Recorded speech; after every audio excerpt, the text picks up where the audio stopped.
Good evening, Nintendo Joe. It's Thursday again, and I'm here for another video. Which essentially means you get to hear me ramble on and on about important or unimportant things, I guess. First off, Silicon has reported that Nintendo's filed a patent that pretty much showcases a bunch of Wii Vitality Sensor details. Some of you might not remember the Wii Vitality Sensor, but others probably do. It was essentially a little kind of tube-like thingamajigger that you put your finger into it and Nintendo reads your blood rate or your heart rate or your whatever rate with it. It was not very well received. Silicon has put up a whole bunch of things that Nintendo's Wii Vitality Sensor can actually do, and there's a lot of things, so I'm just going to read them off. The Vitality Sensor will fire a light beam from one end and a photo detector on the other end. I mean, it'll have a photo detector on the end, not fire a photo detector. Basically, what I'm saying is there's a whole bunch of background information that's pretty sciencey, and I'm not really sure how to explain it. But really, what's important about the Vitality Sensor is the game that's going to come up with it, and so that's pretty much the most important thing that we're going to be talking about today.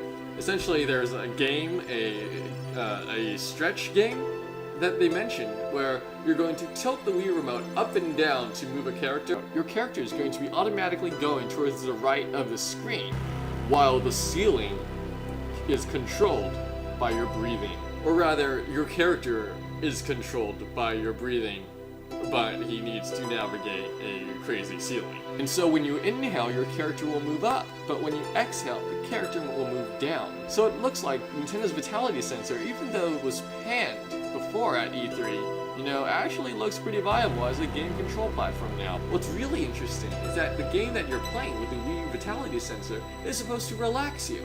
See, the Wii Vitality Sensor also measures something called relax fluid, which apparently is calculated by measuring a cardiac cycle over 100 pulses. Whatever that means. And so at the end of the game will record how much relaxed fluid you had prior to playing the game and how much you have after it. And I suppose you'll have a greater sense of relaxation after. I'm just going to stop pretending to be a scientist. And there's an article by Christopher Totten out there that discusses what else but Nintendo power. Christopher Totten actually talks a lot about how Nintendo's the old Nintendo Power issues always had these maps on them, like for Super Mario Bros. 3, or, Battletoads, Double Dragon, games like that. Nowadays, Nintendo Power doesn't actually do this kind of thing anymore. They're doing more along the line of blogging material. That's the best way I can describe it. Essentially, instead of having walkthroughs and things like that, you can find at your local GameFAQs. They actually end up doing a lot of interviews with developers or game features, things that you usually wouldn't see online, which is really useful for a magazine like Nintendo Power since they're kind of in the print industry and, well, we all know what's going on with the print industry.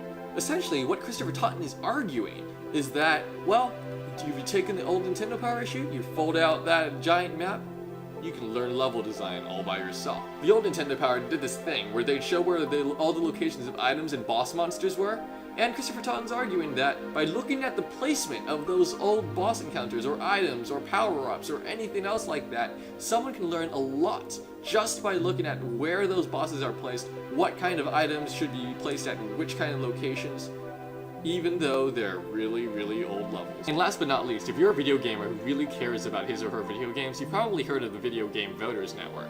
This might not exactly be news to you, but people don't like violent video games much. They've been talking about how video games make people violent, as opposed to, all the other things that make people violent, such as, bad parenting.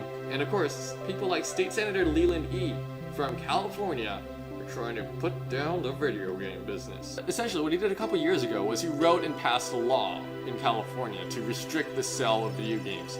But the reason why you see video games are still being sold everywhere in California is because that law was ruled unconstitutional.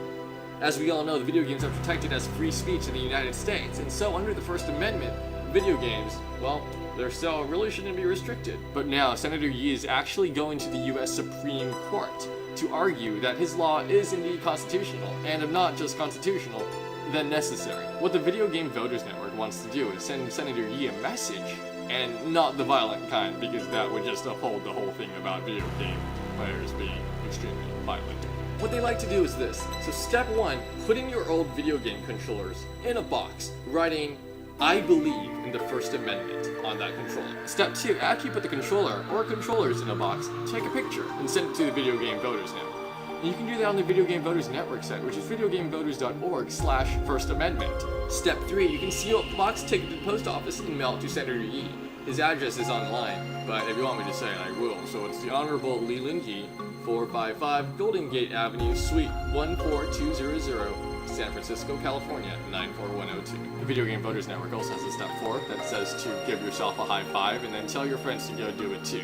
So I'm just going to give myself a high five now, and I'm telling you to do it. Because you guys are all my friends, right? One more thing though, it looks like we've got a pretty okay fight on our hands. The lead counsel for the video game industry, whose name is Paul M. Smith, has pretty much said that the argument for California state is severely flawed. GamePolitics.com says that he's actually litigated 9 cases in a row where states have tried to kind of define the category of intense violence, and the state always loses because they're failing to define fully what exactly constitutes extreme violence.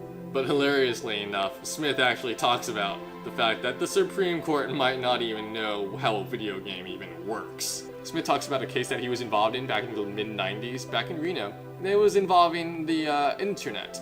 And you know, that crazy thing that you're using right now. The problem was that the Supreme Court didn't actually know what the internet was, and so they had to set up a monitor and show them what a website was, and I'm sure that was pretty entertaining. But the fact remains that despite the fact that Leland Yi does not actually have a pretty awesome case on his hands, the video game players and video games in general are pretty much under attack. We pretty much need to do all we can, or else it'll just look like we don't care, and they'll probably think that instead of participating in politics, we're killing people or something. But anyway, that's it for news today, so hopefully you go out and have a great day. And don't kill people. But anyway, that's it for news today, so hopefully you guys go out and have a great day. Hope it doesn't involve violence. I'm so excited for Final Fantasy IV Heroes of Light. I really need to get it, but I can't justify using the money now. I should probably use it for dinner.